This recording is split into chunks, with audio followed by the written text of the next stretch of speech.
কি অবস্থা বন্ধুরা? আজকে আমরা আমাদের মরিচ ক্ষেতের গাছগুলো পরিষ্কার করব।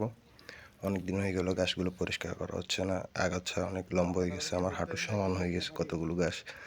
তবে আজকে চিন্তা করতেছি মরিচ মরিচ ক্ষেতের আশেপাশে, মরিচ গাছের আশেপাশে যা গাছ আছে সবগুলো ইনশাল্লাহ পরিষ্কার করব, আপনারা দেখবেন।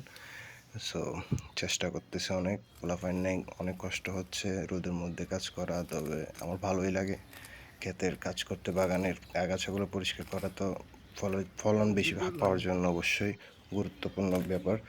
সো আমি চেষ্টা করতেছি, দেখি আপনারা জানাবেন আমার কাজ কতটুক ভালো হচ্ছে, খারাপ হচ্ছে। ইনশাল্লাহ আপনারা দেখতেছেন আমাদের এদিকে আর কিছু গাছ লাগানোর জন্য মোটামুটি মাটির কাজ শেষ হয়ে গেছে, আর একটু কাজ করলে লাগাইতে পারবো গাছগুলো। এখন এই ঘাসগুলো অনেক নরম, হাতে ছেঁড়া যায়, তবে কাছে থাকলে ভালো। তাই এদিকে একটা মাশরুম দেখা যাচ্ছে, দেখি মাশরুমটা কি জাতের আমি জানি না, আপনারা জানাবেন কোন জাতের মাশরুম, খাওয়া যায় কি খাওয়া যায় না। আজকের মতো মোটামুটি মরিচ ক্ষেত পরিষ্কার করা হয়েছে। আপনারা সবাই ভালো থাকবেন, দোয়া রইল, আমার জন্য দোয়া করবেন আমাদের ফলন যাতে ভালো হয়।